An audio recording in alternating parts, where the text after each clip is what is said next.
This is Role-Playing History, the podcast where we examine the history of tabletop role-playing games. Episode 1, the inspiration for role-playing games. Role-playing has been around as long as humans have been. It's utilized as a tool in couples therapy, child and occasionally adult mental health therapy and treatment, in workplace training, literally in every walk of life. However, this series is about role-playing games, or as they're referred to throughout the industry, tabletop role-playing games.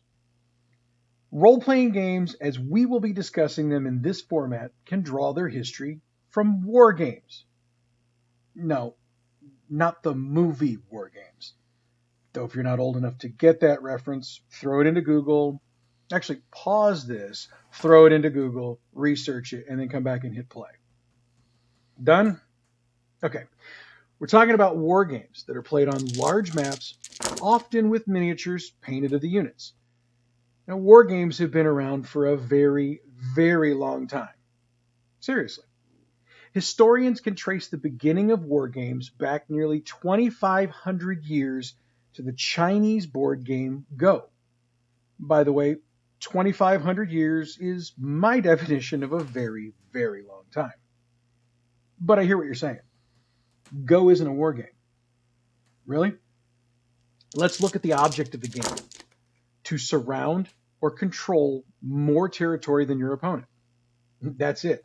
And when you consider it's played on a 19 by 19 square board, that's going to take a lot of strategy. So territory control and strategy. Oh, and I have to add that you take your opponent's stones when you take a space. So defeating units is a third point. Combine those and you have all the basics of a war game. By the way, most historians believe Go made its way to Korea in about the 5th century and into Japan by the 7th century. From there, it didn't pick up in the West, which for our purposes here is anything outside of Asia, till around the 19th century.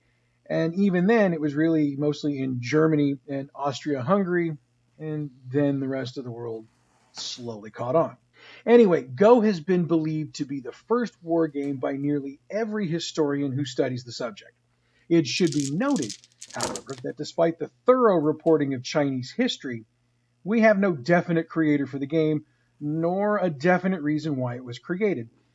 But the most popular theory for this purpose is that it was created for warriors to learn and strategize war tactics. So the next game in the war game lineage comes from India. It's a strategy game called Chaturanga, or Catur for short. Catur was first reported being played during the Gupta Empire in the 6th century. What exactly is a Catur? Well, the simple answer is that it's the predecessor of chess. In fact, the board and pieces are quite similar to chess as we play it today, as are the rules. Catur made its way to Persia in the 7th century, and its name was changed to Shatranj, and I'm sure I butchered that. This version of the game is what made its way to late medieval Europe and transformed into the game of chess that we all play today. Yep, I just said it. Chess is a war game. It is, and I can prove it. What are the goals of chess? Protect your king, take your opponent's king or get them to resign, utilize strategy to do so. So, much like Go, chess covers enough of the bases to be considered a war game. I'll even go so far as to venture the guess that many of us who've played tabletop role-playing games for all these years have played a decent amount of chess.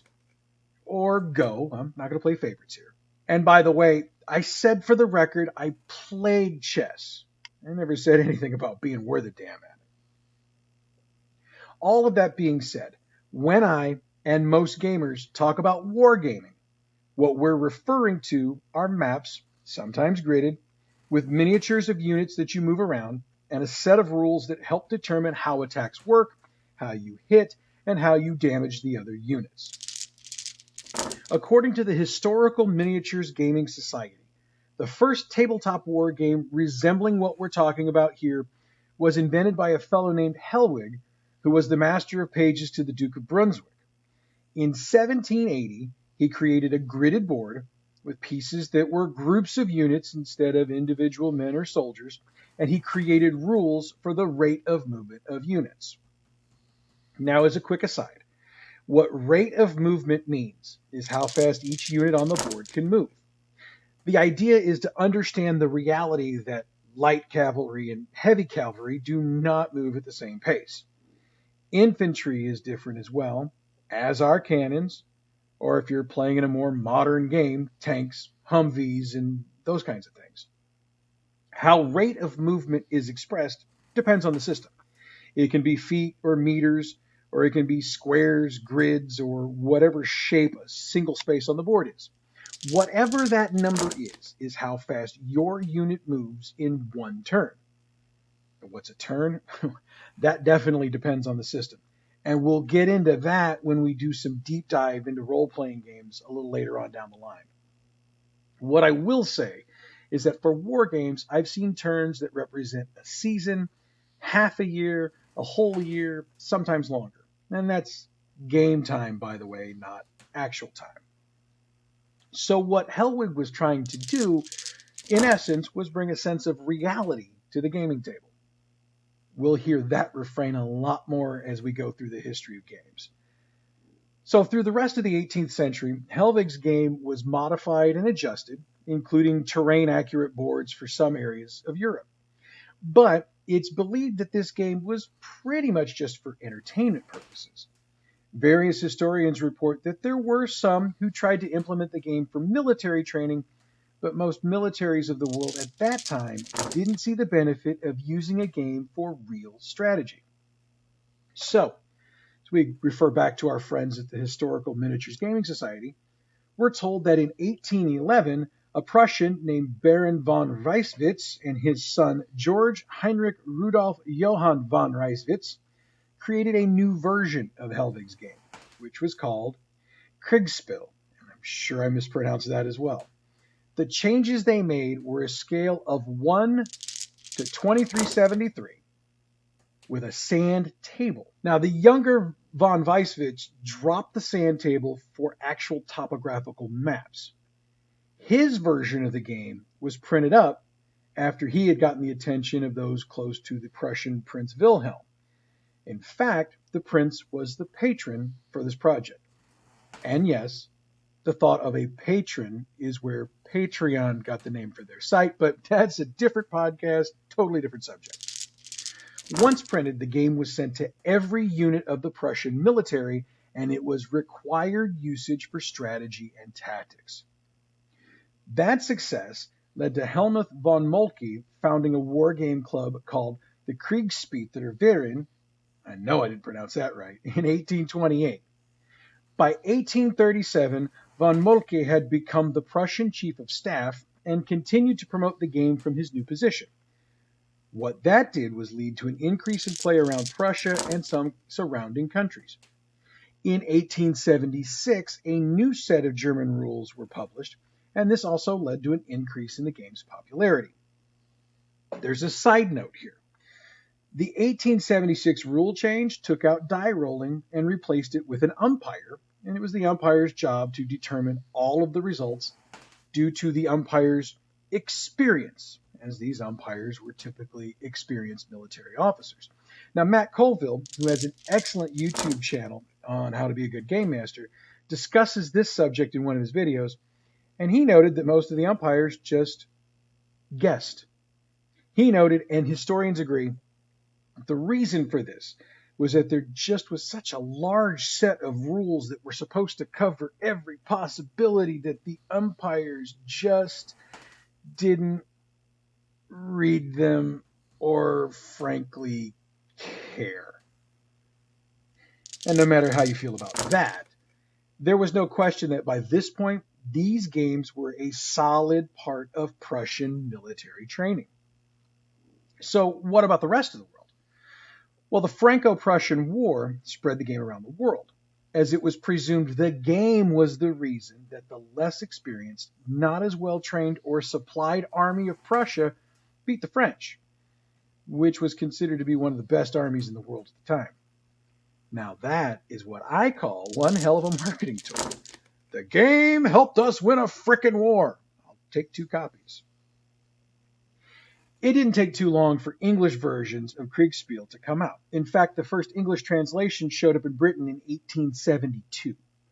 By 1880, the concept had made its way to the United States, and the U.S. Navy started using it as well. The history shows that by 1900, basically every military worth its salt in the world was using the war game for training and tactics. However, there was a lull in usage right after World War I. Now, I have to admit that I can completely understand that, because if you understand your history of World War I, you understand the absolute brutality of that war, and it makes sense that soldiers really wouldn't want to play at war for a while after that. And it should also be noted that the militaries that slowed that use picked it back up in time for World War II and have pretty much continued nonstop ever since. So that's the military use of war games. But I hear you asking, what about commercial use? Yeah, all right. You probably really weren't asking that, but I'm going to go there anyway. So can you just humor me on this one?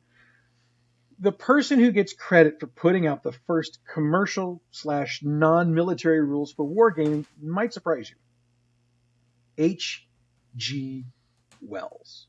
Yep, that H.G. Wells. He wrote a book called Little Wars in 1913, and it had rules for wargaming with toy soldiers and toy cannons that fired like little pop guns. Kind of cute. It was simple, but it was also reportedly quite fun to play. However, this trend didn't last very long, as the popularity of wargaming in the home declined after World War I and pretty much stayed low through the 1940s. Now, like I just said a few minutes ago, the atrocities of a couple of world wars are certainly a more than valid reason for not wanting to play war. After all that conflict, people wanted mindless fun, not divide and conquer.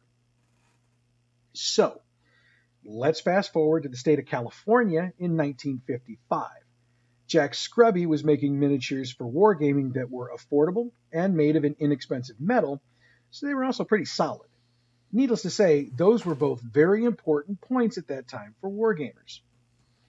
Anyway, Scrubby hated the fact that it was nearly impossible for wargamers to find each other outside of their hometowns, so he decided to do something about it. He organized the first ever miniature wargaming convention in America. Now, that's a big deal, whether it sounds like it or not. I mean, there was no internet, television was still a very new technology, and most contact between individuals was by mail. So creating a convention and getting the word out was much harder than it would be today. So it was a rip-roaring success, leading to a renaissance in wargaming, right? Not quite. That first convention only had 14 attendees. But it was the beginning of networking for wargamers in the US, and it led Scrubby to self-publish the War Game Digest from 1957 to 1962, which he intended to be another way for wargamers to share their tactics and to find each other so they could participate in their favorite hobby. At its peak, he had 200 subscribers. So at this point, you're probably wondering why in the hell Jack Scrubby put himself through all of this for what would be seen basically as zero results. Trust me when I tell you this. This isn't going to be the last time you think of this as we cover the history of tabletop role-playing games during this podcast. In fact, there are a ton of small print publishers out there that are barely scratching out a living publishing their product. So again, why do it? Well, my answer is this: because nobody else is doing it. Or at least nobody else is doing it the way these folks are doing it.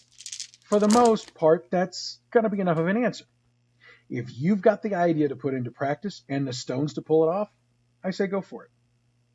And in the case of Jack Scrubby, I would add this. When he organized the first wargaming convention in America and started publishing the War Game Digest, he had 0 people following him.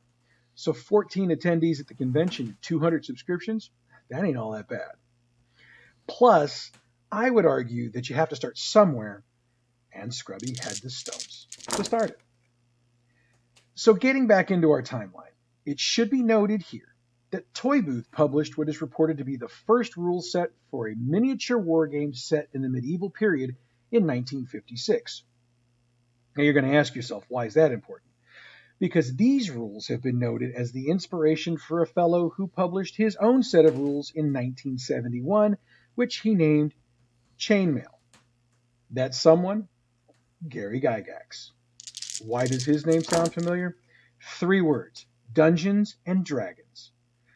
But we're going to talk about that next week. After all, that's a pretty obscure game. I'm going to bet most of you have never heard of it. Stepping back to the late 1950s, this time in the United Kingdom, Donald Featherstone began writing a series of books on wargaming. They became very popular, and they did a whole lot to grow the hobby.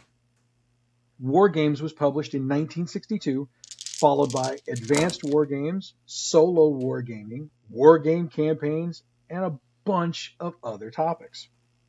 And what we started seeing in the mid to late 1960s is a huge increase in published wargame titles from other authors all over the world, as well as the increase of the manufacturing of quality miniatures for use in wargaming. What that means is an increase in the people that were engaged in the hobby all over the world. In 1983, Games Workshop created Warhammer. And yes, Warhammer is a war game. What makes it different from pretty much everything else we've discovered to this point is that Warhammer is its own world with specific figures for its game, which puts it in opposition, or I should say makes it different from other games. Because in traditional war games to this point, different manufacturers all kind of did the same types of miniatures for the same basic games. Yes, it's a different manufacturer, but this one might do a tank, or that one might do a cannon, or this one might do a soldier. Everything for Warhammer is specific to its game and its world, and Games Workshop holds the keys to that castle. Warhammer evolved into Warhammer 40K, and it's still widely played around the world to this day. Okay, to this point, I've been focused on miniature wargaming. However, I'd be remiss to ignore the importance of board wargaming, as it's just as critical to role-playing games as miniatures. Now, before we get into the history of board wargaming, I think it's only right we need to discuss the difference between the two types of games. With miniature wargaming, the player has to buy a lot of stuff. Miniatures for each unit they're going to use, dice, because these are used in many war games to determine outcomes, and if you're the one, quote-unquote, hosting the game, at the very least, you're going to need a gridded map to use for the game. However, many miniature wargamers choose to build their own boards, using accurate topographical information for the area they're battling in. That leads to buying trees, carving rivers, lakes, and streams, and any other features such as houses, businesses that they might want to add. I would also note that a lot of this stuff needs to be painted, and that is a whole nother expense and a whole nother podcast. So in short, miniature wargaming can be a very expensive hobby. Board wargaming, on the other hand, isn't nearly as expensive. The reason for that is that everything you need to play the game is included in the box the game comes in. Cardboard or plastic game pieces, dice or cards, rules, and a gridded board, which typically is on some sort of cardboard backing. Now, I'll freely admit, some of these games can cost upwards of $60 US, but when you compare that to the expenses of miniature wargaming, it's a steal. Now, the downside is that unless you are an exceptionally creative person, you're basically stuck with the scenarios presented to you in the box you buy. Now, some of these manufacturers offer add-on boxes for their games, and these typically cost about half as much as the main game. Again, it's still less expensive than miniature wargaming, and it gives you more experience for that game. Another big difference is the amount of time it takes to play a game. Miniature war games can last indefinitely unless a hard cap time limit is set. Jolly Blackburn, who writes the comic Knights of the Dinner Table, which, if you're into gaming at all, is just hilarious. I highly recommend. Anyway, Jolly has poked fun at this possibility on a number of occasions by writing about a miniature war game that has been going on for many, many years. However, that's only partially a joke. I personally know of a couple of fellows who played a World War II based miniature war game for nearly 10 years in real time. Not every second of every day, but it took them 10 years to finish the game. Now, I'll grant you, most games don't take that long, but they can take several weeks or months to bring to a close.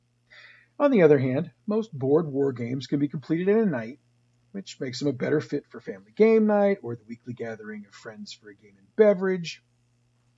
Now, I personally am more of a board war gamer, and that's primarily because of the expense and the fact I'm not much of an artist, so the painting of miniatures doesn't really appeal to me. So with that, let's get into the history of board war games. The history of board war games is relatively short, especially when compared to the 2,500-year history of miniature wargaming. Historians agree the first successful board war game came out in 1954. Called Tactics, it resembles many of the games that have been released since. The creator of Tactics was an American by the name of Charles S. Roberts. Now, Roberts created something else big in the gaming world, and if you've ever spent any time in a game shop, this name may mean something to you. Avalon Hill Game Company. Most of the best or most influential board war games published since the creation of the company have come out from under the umbrella of Avalon Hill. That includes Gettysburg, Rise and Decline of the Third Reich, Squad Leader, and Storm over Arnhem. And I'm sure I'm missing a couple. Trust me, I could do an Avalon Hill list and probably go 90 minutes, but I'm not going to do that. Now, while many of you might not have ever heard of those games, there are two more in this particular category of board wargaming I almost guarantee you've heard of. The first one is a little conquer the world game called Risk. Parker Brothers gets credit for that game, and I'll bet good money it's one of the first non-kid board games most of us played. Though in my case, playing the game is all I can take credit for since I suck at actually playing it. C'est la vie.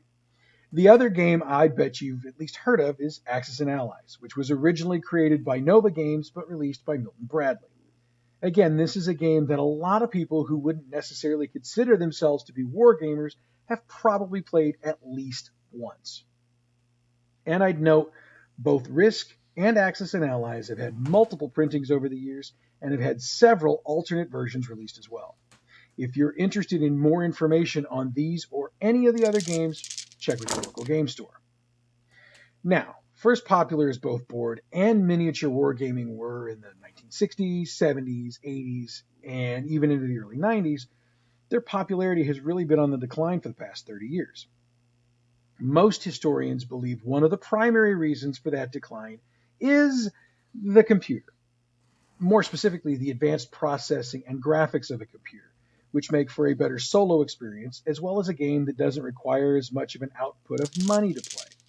The internet also makes it easier for people who don't live in the same area to play games together, and an entire industry has developed to address this. However, we'll cover all of that in another show. With all of that being said, don't think for a minute that miniature or board wargaming is dead. It's still very much alive and kicking. In hobby shops and game stores around the world, supplies for miniature wargaming still make up a strong part of their income. Entire e-stores exist for the buying and trading of miniatures, terrain, paints, and other wargaming supplies. In fact, in researching this episode, I found a couple of online vendors who will create the terrain of your choice for you, then ship it to your home. So while it isn't as big of an industry as it once was, miniature and board wargaming is still here, and I'd argue that it is here to stay. So that's it for this week's episode. Next week, we'll explore the history of the granddaddy of the tabletop role-playing game, Dungeons & Dragons. And as we wrap up this week's show, I'd like to take a minute to both welcome you to the show and thank you for taking this chance with me. As somebody who's been a gamer for more than 35 years and a fan of history for longer than that, I wanted to combine my two hobbies into something that I myself would want to listen to, and I hope that over time you'll want to keep listening too.